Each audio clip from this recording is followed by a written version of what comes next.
My guests today are Rebecca King and Nina Endis. Now, as a filmmaker, director Rebecca King was selected as 10 Female Filmmakers to watch by the Aesthetica for Primetime Network following her debut short, Contenders. Now, she was commissioned by the International Sápmi Film Institute to direct an episode called A Home Truth for a miniseries in lockdown. But for theater, Rebecca directed The Green Zone, which was staged at the Furore Festival in Stuttgart, Germany. And as a script supervisor, she worked on seasons 1 and 2 of the Emmy-winning HBO series House of the Dragon and The Shepherd, starring John Travolta.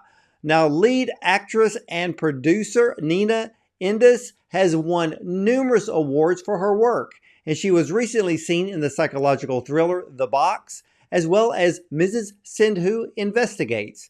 And other credits include, of course, Peaky Blinders, Call the Midwife, and the hugely popular video game Final Fantasy XVI, and she can be seen in the futuristic series The Fortress, starring Russell Tovey, and the Norwegian drama In the Name of Love, and she even lent her voice to the film Baghead. And as a producer, Nina created 6 short films and 3 music videos. But both of them are here today to talk about their brand new short film, ELSA, a heart-stopping short based on the true events that happened in many Norwegian women in Oslo in 1945 when Nazis occupied Norway. And it is an amazing film at that. So, ladies and gentlemen, let's welcome director Rebecca King and actress-producer Nina Endis to the show. Welcome. Oh, what an introduction. Nicely done. Well, I will say you both have incredible resumes, and it takes a lot of work to shorten the long ones, I will say that.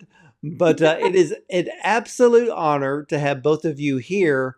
And when I was given the opportunity to watch your short film, ELSA, all I had to do was read the log line, and I was ready to watch it because I love period piece short films. So to you, Rebecca, how did the ELSA script come to you?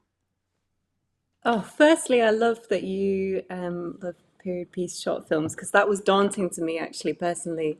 But the script came to me through Nina. Um, it was an adaptation of a really successful theatre tour that toured the UK around 7 years ago, where Nina was the lead, and it was adapted for screen. And we had a process where we kind of workshopped the scripts for a couple of years, and then we made the short, which was earlier this year in February Well, let on me ask you. Valentine's Day. Well, Nina, let me ask you because I understand that your father was Norwegian. Did he tell you about the relationships between Norwegian women and German soldiers in the early 1940s? You know what? This was completely unrelated to like my family. I just got so interested in this topic when I toured this theater play. That was back in 2017 when I played the same character that this film is inspired by. Um, and I had heard about these events that happened to Norwegian women, and not just Norwegian women, but also women in other occupied nations such as France and Denmark.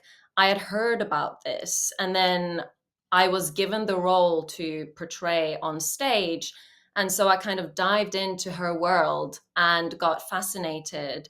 Yeah, so that's how the role came to me. But there's no one in my immediate family that has uh, experienced this, what Elsa goes through. However, my aunt recently called me and told me about her grandmother who went through what Elsa goes through. So that was very interesting. And now there's more people thanking us for making this film and saying that my family member went through this and we're really grateful that you told their story. So yeah.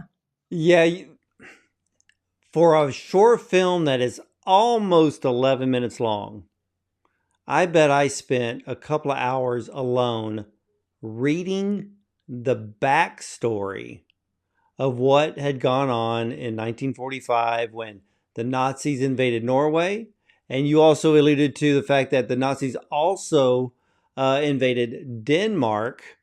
And of course, these relationships between, especially the Norwegian women and the German soldiers, what was their the estimated count was between what 50,000, 120,000 Norwegian women that had intimate relationships with the German soldiers. Yeah, it's very difficult to know the exact number because after the war, a lot of the documents were destroyed. I think it's not something that countries are proud to admit. So a lot of the evidence was destroyed, and but it's thought that between 30,000 to 120,000 Norwegian women had relations with German soldiers. And also, now I can't remember how many children were born, but I think it was around like 10,000 or something. So, if you think about that, not all the women would have had children with these soldiers. The count, the Yeah, you're numbers. right. I think there was between 8 to 10,000 children born. I And think ladies and gentlemen, if you don't know the history, what happened was that the Nazis invaded Norway and also Denmark and other countries. The idea was for the Nazis to create a master race, and they found out that the bloodlines were far stronger in Scandinavian countries. So they invaded for one reason only, and that was to expand the German race, white, blonde hair, blue eyed. And what I was really surprised, Rebecca and Nina, to learn was that one of the lead singers of ABBA was a product of that. yeah, And her her mother and grandmother left Norway and moved to Sweden, and the rest is yeah, history. yeah. So it really We brings this story to modern day. we sent her the film. You did. What did she say? She thanked us for sending the film. She was very grateful. Well, and see, I love stories like this because when I was reading the backstory, I felt so heartbroken for the Mm. women, because they were mistreated, they were ostracized, the children were treated differently. Uh, but you bring a lot of these elements into this film. So, with the film Elsa, and to make sure I have the characters correct, Christian was the German soldier, Gunnar was Norwegian, and Elsa, of course, she's Norwegian. Was there a bit of a secret love triangle going on here? There was. um, there was. I think what we were excited about with this particular film, and what I really find fascinating within triangles in general, within film. One of my favorite films is Burning, by the way, by Lee Chang-dong, that came out in 2018. And I think you can really represent an interesting balance in society through triangles. And with Elsa, we didn't just want to look at, although Elsa's our protagonist, what we found through centering her was also that we could look at men a little differently within war stories that you don't often see within that period. So that was an enjoyable experience, and I think Lars and Jonas had a similar experience with that, of having a different approach of approaching these men within this story. Yeah, I felt that Gunnar had a thing for Elsa. So it was hard for him to see her with Christian, who is the German soldier. Uh, and this really made this whole story of Elsa, it made it very real, very personal. Why were those two elements very important? I think within war films, I've often attended just war films as a genre. has, I think, switched quite a lot of society off, and we're also not learning a lot from war films. I'm not saying that else solves that, but it's just to have, just one story that looks at the grey areas and the nuance between men and women in war. And we wanted to look at the men as sensitively. Like Gunnar was a character that was emasculated by war and wasn't, part of the war in terms of a uniform and serving his country in that way. And what does that do to him? And then here's a soldier, within this uniform, actually through the story, starting to shed that uniform and have courage in actually betraying his own, what he's stood for the past 5-6 years. So yeah, it was really nice to find those grey areas within the male characters as well as Elsa. Yeah, and this is and I completely agree with you. And this is what I love when we see these new type of war films coming out.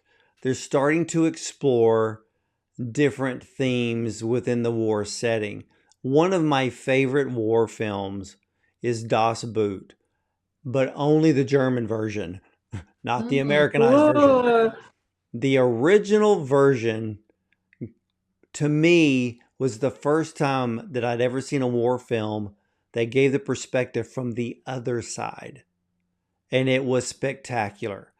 I was I saw it in the theater and was reading the subtitles the whole time. And it was just beautiful. And then here's with your film, you're showing us another side of war that I am still surprised to this day. People outside of Norway really don't know this story. And you bring just a very small piece of this story to life. Now, Nina, for you, what was it like playing Elsa? Because you bring forth a very strong performance. Thank you. It was a dream to play her. We had been trying to get this short film made for many, many years. So when we finally had the green light and we, had the shooting dates in the diary, I was celebrating. But I had played this character before in the theater play, so I already had quite a lot of knowledge of the occupation and what people went through during the occupation in Norway. However, it was still many years, a long gap between me playing her and then playing her this year. It was like 7 years. So my interpretation changed a little bit. And it was important to me to understand why she does everything that she does. She starts with working for the resistance. She's got purpose. She wants to be helpful. She wants to have a voice and be helpful to her country. But then all of this sort of sheds away during the war. And so it was important for me to understand her psychological development through the war, what her optimism was like at the beginning and where it was at the end of the war, which is when when our film is set. So it was kind of deep diving into her brain psychology and also just thinking, what would a woman in her position do? She's 30 years old without children. She isn't married. That's already, at that time, a little bit odd. So she's already like a black sheep, an outsider, if you will. And Yeah. And that's the thing about this film, is that this film is really part of a much larger story. And I don't see this in a whole lot of short films where there's a much larger story, but because this is based on true type events in history, when I went back to read how all this happened, Norwegian women, like you said, they were there to support their country. And in this way, they felt that they were supporting their country. But once the war was over, their country shunned them. Yeah. Because Norway, a lot of people didn't realize even back in the 40s, and you know this, Norway is a neutral country, just Yes, like exactly. Switzerland. But when you get invaded, you are going to have to find a way to either stick up for yourself or you're going to have to accept whatever the enemy brings in. And you show this in the film. Now, Nina, I know that you are now, were you one of the writers on this film? No, no. Okay. I just Lizzie Nunnery is the writer of the film, but Rebecca and I were part of developing the story. Okay. So because you had played this part before, like you said, 7 years ago, and Yeah. Rebecca, because you're the director, and I have seen the theater productions turn into film.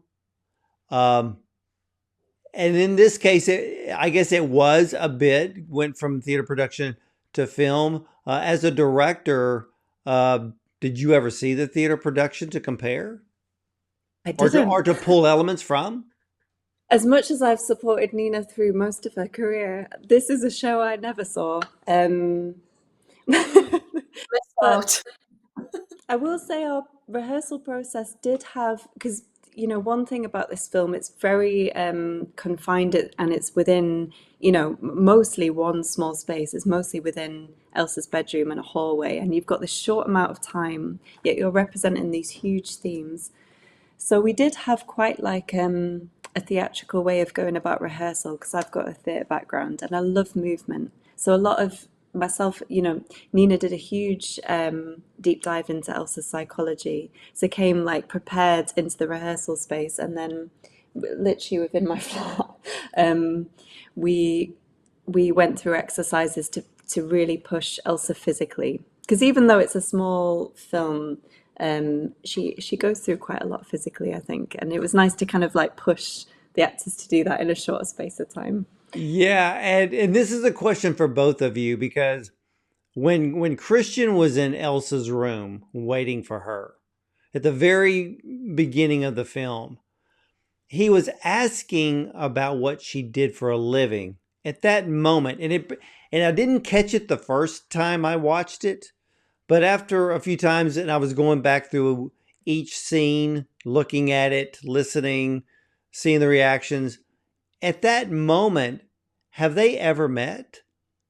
This is a Whoa.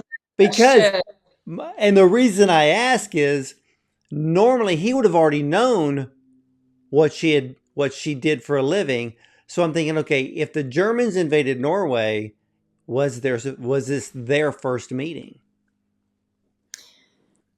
What did you think? Did you think that they had met before, I or that they had? I thought this was actually their first meeting because he was asking what she did for a living because he was he was a bit shy, and knowing that intimacy was coming, I think he was trying to make a connection so he didn't come across as forcing himself upon her. Hmm. So he was being a gentleman. I'm going to tell you my interpretation. This is just interpretations, right? Like Yeah. we like that everyone thinks different things. I've even heard someone say, "Oh, so the sex scene in the woods, that must be a flashback, right?" So I've heard that as well.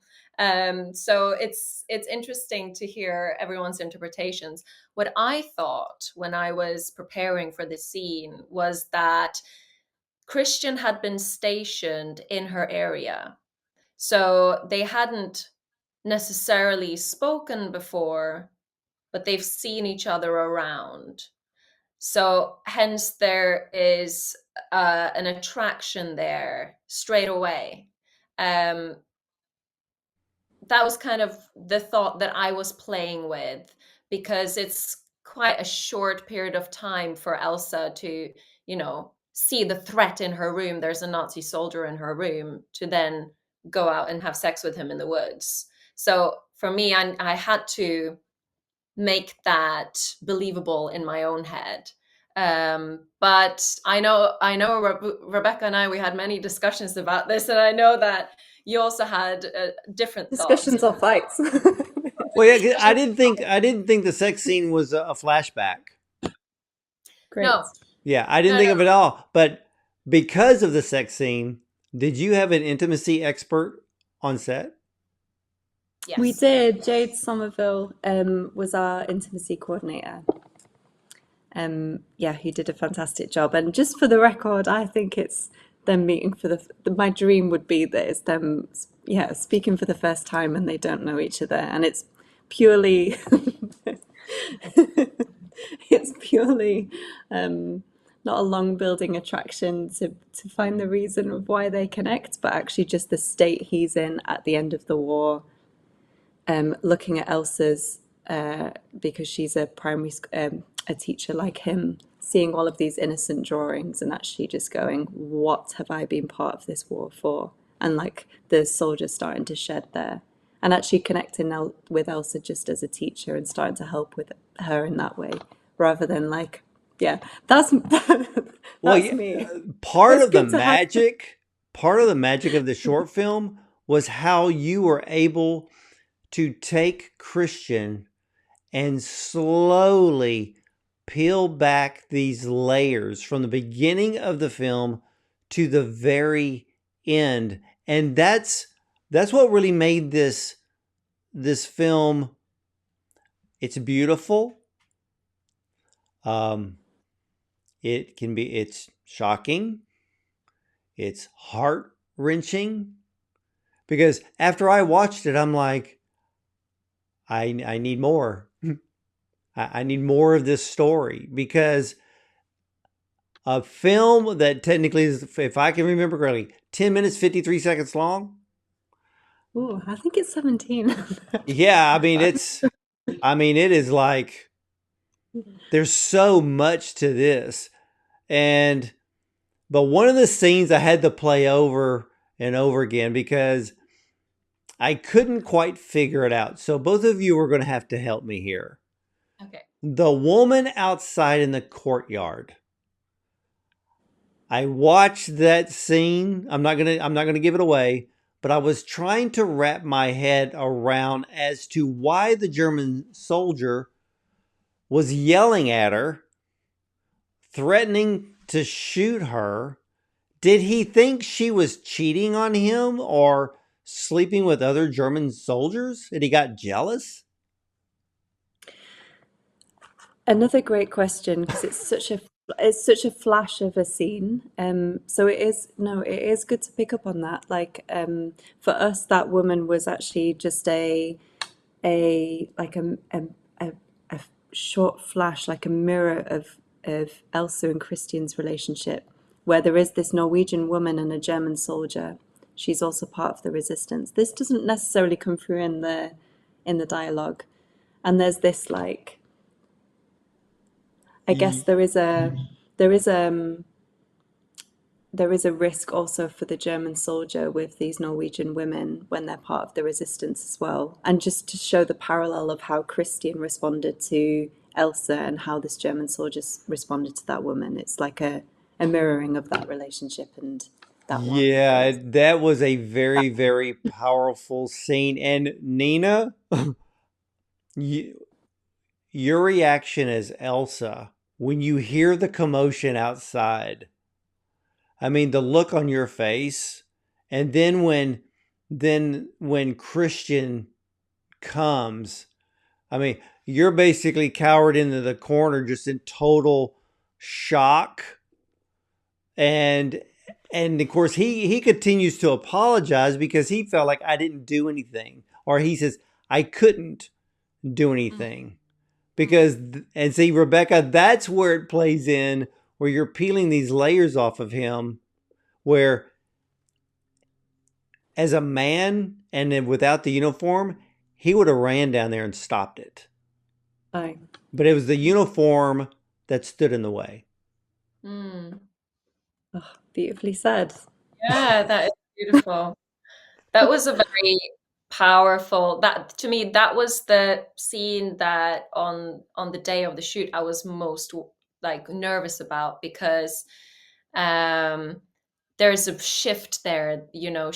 Elsa is going through, she's just seen a boy being shot, and she's angry at the situation, she's angry at the world, she's angry at, that this could happen, and that Christian's comrade is part of this, whether he didn't shoot the boy, but it was all like, she's so confused and she's so shocked, and then by the end she chooses to embrace him, and almost sort of like, I don't know whether she forgives him, but that switch for me was important to find organically. So I can see how that scene could be very, very difficult as an actress to do, because it's not a normal emotion to portray. The other thing too was that little boy could have been one of her students. exactly. And Oh, and that yeah, and that's what made it heartbreaking. So for you hear what's going on, you rush, you look out the window, and then from there it's just, I'm glad I'm not an actor. So because I could see why that scene was so difficult. Now, Rebecca, um, for you, what was the most difficult scene for you to direct? Because this whole Ooh, film is full of emotion. that's a good one. Just any scene with Nina in it, really. She's actually so difficult to direct. No, I'm joking. Um, um, that's the entire film, Rebecca. I guess um, Nina made it really easy for you. she did. Honestly, I hope I work with her over and over. And I'd say the last scene was tough. Maybe to find, it was more actually ahead of shooting to find the right like dials and the right tone.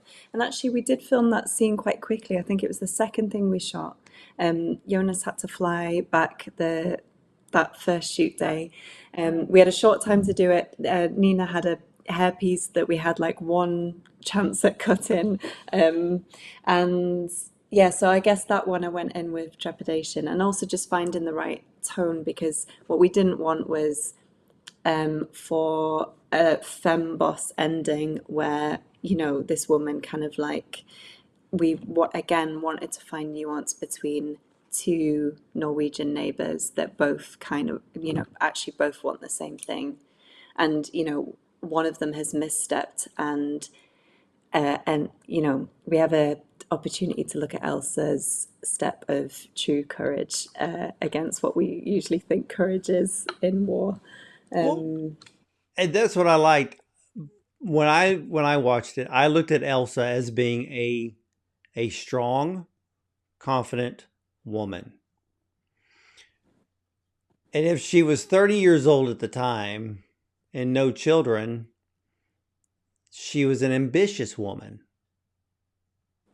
Mm. and loved her country and showed that she would do anything for her country. But that ending scene, and there were so many parts of the ending scene that just worked together so well.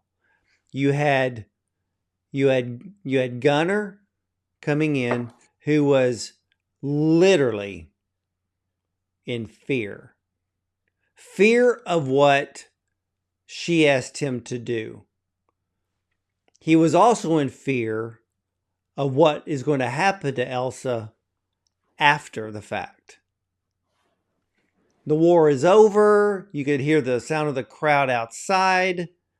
But then Elsa knew what was coming and was really just ready to face the consequences head on, which when I went back to search history, and this is what I did. I watched the film probably twice. Then I went back through history to understand the story even more. Then I came back and watched the film again. What infuriated me was the ending is so good that when I found out that the Norwegian government not only in the beginning condoned the intimate relationships between Norwegian women and Nazi soldiers, but then after the war, they did it about face and treated the women in a very, very bad light when they were supporting it in the beginning. And then it took 70 years to apologize, and they were all dead by then. Yeah. This is Yeah, what it's infuriating. yeah, it is so infuriating, and it's like we state in the title card at the end of the film. Yeah, the Norwegian government gave an official apology to these women like 73 years later, which was uh it's it's embarrassing in a way. And yeah, and also it kind of just shows how ashamed I think everyone is also of how the women were treated. It's quite a taboo subject in a way. I know that, Norway, they produce so many war films, and they produce amazing war films, really, really good war films, but very few of them touch upon this subject. And it's because it's a difficult subject. It's an ugly part of history that showcases Norway maybe not in an amazing light. But also it's so important to tell these stories to honor the women that went through this, and even if they're with us today or not, it doesn't matter. We still want to highlight this and start the dialogue, because they didn't do anything wrong. That's exactly right. And that's what I hope that this film will do, is show that the Norwegian women did absolutely nothing wrong. But on that last scene, it was, for me, not only was it Gunnar's fear, not for him, he was in fear of Elsa.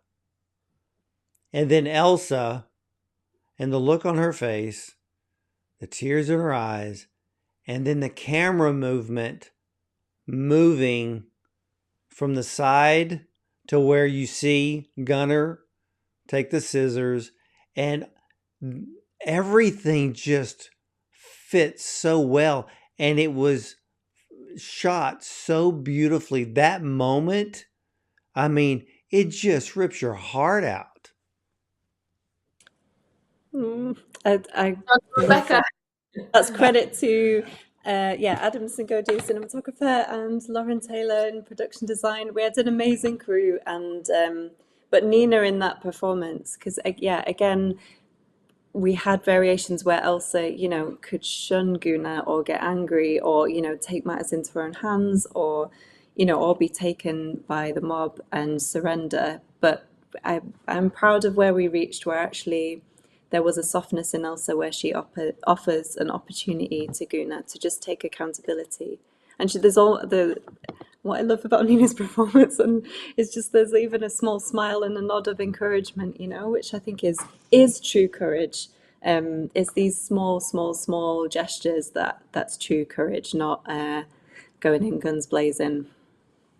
I want to just say that Yeah. also Rebecca directed this so beautifully. Like it went above everyone's expectations. What's interesting with how we landed at the scene is it was a very confusing time in Norway during the liberation. Of course, people are celebrating in the streets. People are, so happy that the war is over finally. But then there's the other underlying thing that we've lived with these soldiers in our country for 5 years. And 5 years is a long time. People adapt to the circumstances. People start, living their life the best way that they can, whether that means that they, work as a policeman, for instance. You had no choice. You had to work with the SS soldiers. Like you had no choice. Does that make you a collaborator, or does it not? So there was a lot of shame and fear and also confusion as to which side you were on. And people felt the need to point the finger to divert the attention away from themselves. Because in a situation like that, you want to be on the right side. Whether you were or not, it doesn't matter. Like nothing's black and white. But yeah, the women were an easy target to point their fingers at. So No, you're correct, because when I went back through the history, and it's very complex, because you have to go all the way back to read about Heinrich Himmel, because he was the one that was responsible for starting this mess. And the women, I mean, they were called horizontal collaborators. They were deemed traitors by their own people, knowing that the government, like I said before, the government welcomed it. And a lot of people may not know that there were more births in Norway far above what was going on in Germany at the exact same time. mm, And to think that's why this film ELSA, I would give anything to see this as a full feature film, Oh, because there's so many different ways that you could go with this story, because you could treat it like a love story, and then you could go on the other side and treat it that it's not. It just depends on how you want to portray each side, but history doesn't lie. But wow, what a film. But I have to ask, who was responsible for the costume design? Marwan.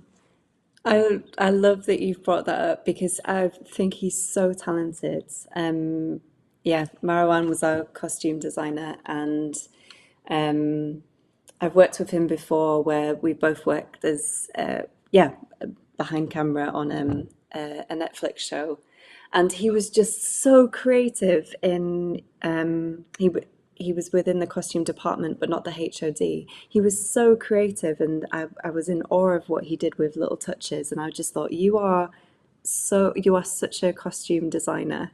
So I know he's got an amazing career ahead of him, because yeah, he's so poetic in the way he's built things. Well, what caused me to really notice was the scene in the courtyard. I had to watch it. I think I watched that scene 3 times with the shot on Christian, because at first I didn't notice it. The second time I'm like, wait. Let me back this up. There's this little thing that I don't know if anybody actually notices it.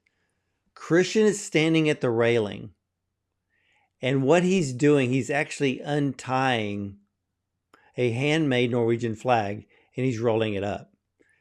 At that time, I had to stop the film. I literally grabbed a magnifying glass, because I was like, wait a minute. What uniform is he wearing? And then that's when I saw the swastika. And then I'm like, okay, he is a German soldier, because the flag threw me off at first. But then I was like, wait a minute. He's rolling it up. What's coming? Just that little act of rolling that flag really meant really has some heavy weight in this film. But you have to pay attention to see that little movement of him rolling up that homemade flag is what it was. Mm. Lauren Taylor, the production designer, made that homemade flag. And yeah, the HODs we had, who are all our peers, they're the ones to watch, because I could watch this film over and over and find small details that I hadn't noticed that they'd done. You know, the way a shirt is untucked. Yeah, there's a lot of little gems in there. And it just occurred to me, the rolling up the flag was the sign that the war was about to end, and that Germany was about to leave Norway. Exactly. And There was. yeah, He also incredible. mentions within the beginning that his mother's Norwegian as well. So there's another complexity there of his mother is Norwegian. So there's this, yeah, there's his own ties to I Norway is cannot like believe that I missed that. it's a fleeting line, in the opening. It's easy to miss, but yeah, there's small little details in there. And also, I just want to add that Lars, the actor, he does an amazing German accent in Norwegian, in the Norwegian dialogue, which obviously English speakers wouldn't realize this because you're reading the subtitles. But for a Norwegian audience, he's got a very strong German accent. Very authentic, that's for Yeah. sure. Wow. I mean, what has for those who have seen this film, what's been the audience's reaction? Well, so It's we had our world premiere at a Flickers Rhode Island International Film Festival a few weeks ago, and that was the first time that we screened the film in front of an audience. I mean, I was shaking after that. I didn't realize how nervous I would be showing it to a real audience. I've watched the film 20 times probably. And the general reaction was just kind of awe, because people, yeah, there were so many questions afterwards where people were asking, did this really happen? Like, we had never heard about this. Where can we read more about this? Like, people were very fascinated because, yeah, they had never heard of this. This was obviously an American audience. I think in Norway it might be different. It'll be interesting to screen the film in Norway to a Norwegian audience, because I think the reaction might be different. But generally, people are very intrigued, and a lot of people have said they want to see the feature film. I agree. I mean, I even read about the Leberson clinics. That's how far back. Yeah. You did Lebensborn. some research, yeah. Yeah. Yeah, I went that far back. Yeah, that's a whole, that's similar to us. And when we were researching for this, there's just so many directions this could go. And it's the same within the feature as well. There's so many directions the feature could go. Lizzie's made a beautiful outline Well, that we're really. where did you film it, and how long did it take to film the short? We filmed it in South London in a very trendy area called Brixton, which everyone laughs at when they hear it, because high praise of the film is that people believe that they're there in that period and in Norway. And it was filmed, in quite a strange part of London, and a wonderful part of London, but strange to film a Norwegian film there.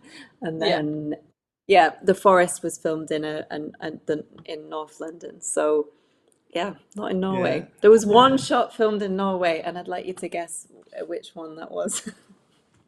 Only one shot was done in Norway? Yep. I would probably think the forest scene. The fireplace. The which one? Fire. There's one fire shot where the fire engulfs a newspaper, and that was filmed in Nina's house back in Norway, because it was a pickup. But everything else was in London. allowed to have a real fire in the fireplace at the location. So yeah, so I was like, I have a fireplace in Norway. So yeah. I would have never guessed. So that the credit goes to the editing for that, because it was seamless. So I would have never ever guessed that that was the element that was actually filmed in Norway. But this is probably the second film that I know of that was actually filmed in Brixton. Oh, Ooh, which was yeah. Yeah. Yeah. So yeah, from what I understand, it's a cool, it's a very cool area oh, of it's super London. trendy. It's very hip. They have street artists, like every culture imaginable lives in Brixton. It's a melting pot in London, which is amazing, but it's very, very far away from Norway in 1940, so 1945. So yeah, I mean, we have to give credit to Lauren Taylor, our production designer, who just made everything look very authentically Norwegian. And we also went on loads of recce's trying to find specific looking houses that could look like Norway during that time. The problem was period houses in London are very that they have this like specific type of brick. It's like a red brick, which just doesn't exist in Norway. So we we went through many locations before we found the one that we ended up in with, which was in Brixton. So Well, yeah. it must have been, that must have been one long scouting uh, Yes. excursion to try to find the right look, because yeah, when you're shooting a period piece, all the details matter. Yeah. Because I would have thought the whole thing was filmed in Norway. That's how good this film is. That's wonderful to hear. And that also our budget was very small. Like quite a lot of period films do require a big budget. And I'm really proud. I think that was a big, when we've sent it to people within the industry, I think, and that's credit to the producers. They've gone, how have you done that on that budget? And yeah, it's the quality of the crew that were on board this. Yeah, that's what I love. When somebody says, "Yeah, we shot this on a small budget," but then when you watch the film, you're thinking, "This must have cost a fortune." And Yeah. but that goes to the crew and everybody that did their job correctly. Now, one more time, are you actually working on a feature? Yeah. We are. Good, because based on the cinematography of the short film and the subject matter, I was literally sitting here a few days ago and I was thinking about this film. I'm thinking, okay, if this was a feature film, has the look, has the feel, has the emotion of the short, I would literally be looking at a future Best Picture nomination. Oh. And I truly mean that honestly, because to me, I mean, period pieces go a long way with audiences. I mean, look at Oppenheimer, for heaven's sake. You know, of course, he shot that with an IMAX camera, of all things. So yeah, he did. Even Christopher Nolan deserved the best director Oscar for that. But when I think of Elsa, I'm like, man, this has Best Picture written all over it. You know, and so Rebecca, you have one big job in front of you. And I guess the writers do too, because it's all going to be based on getting the story right. But I think with the short film, I think part of the story, the birth of the story is already there. Hmm. Yeah, I agree. Thank you. Sorry, that's made me a little emotional. I think it's later here. We're in the UK, and it's been a long day. That that Fair touched enough. me. So, So yeah, have you thank you been very much. accepted to other major film festivals? Because Rhode Well, we Island was have. major.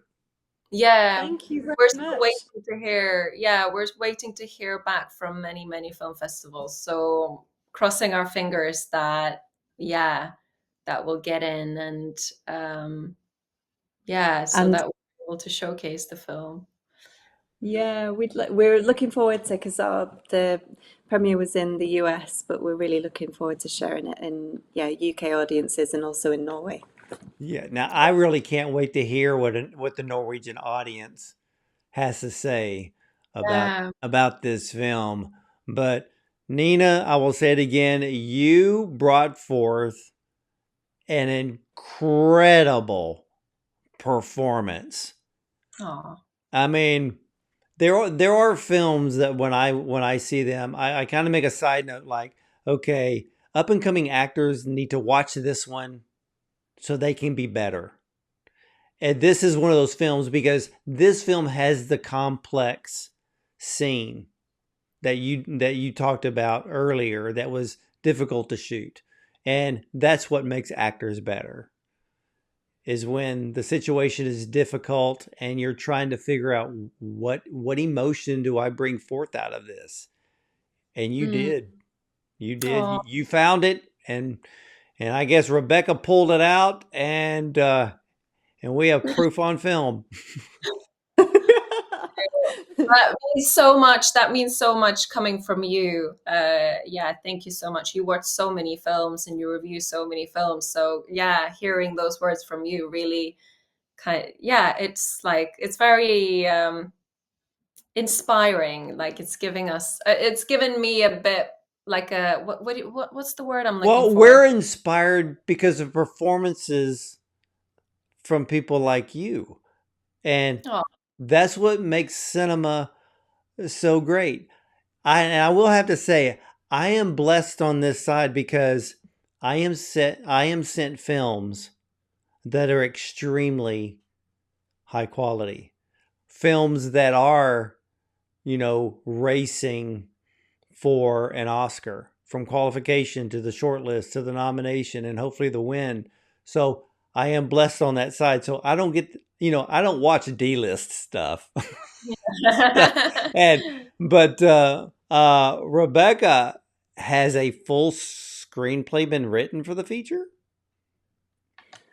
The full screenplay isn't entirely written, but the all of the beats are, and yeah, we are in love with it, actually.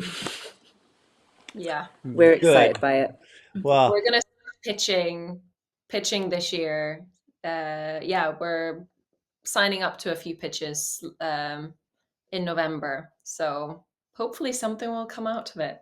I think this is if whoever's watching this interview and you are connected to capital and to funding of films, I want to see ELSA Yeah.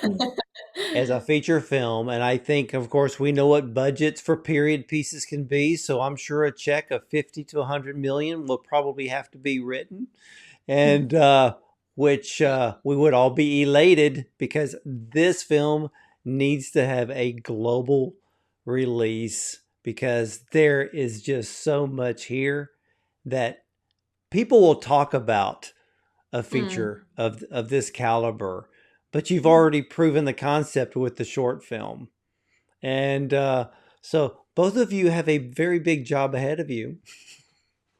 We do. But We are. enjoy the festival runs. Oh yeah.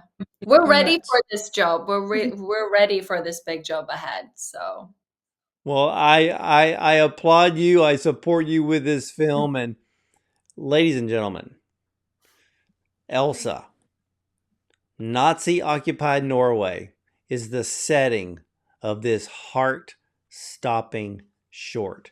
Again, it's based on true events that happened to many Norwegian women during this time. Set in Oslo in 1945, this gripping tale explores a tense love triangle between a Norwegian civilian woman, her adoring neighbor, and a German soldier. But the compelling short is currently, as we just discussed, being developed into a feature film which I cannot wait to see. So Rebecca and Nina, I want to thank both of you for coming on, sharing this incredible film with us today. Thank you so much for having us. Thank you. It was a real pleasure. Well, you are very, very welcome. And again, when you get the feature done, you got to come back. Oh, yeah. We'll be knocking on your door before that with all the research you've done. I'm impressed. I really appreciate that. Oh, you're Yeah. very, very welcome.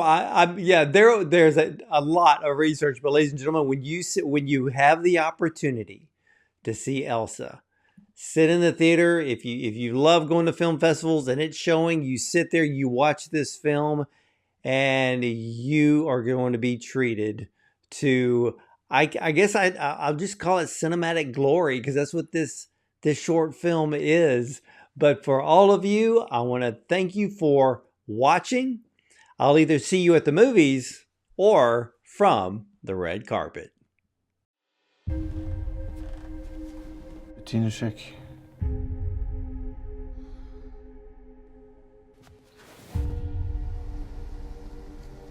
De kommer til å arrestere folk. Norsken din, den er veldig bra. Min mor, hun var fra Norge. Det var ingenting jeg kunne gjøre. Hva har du gjort?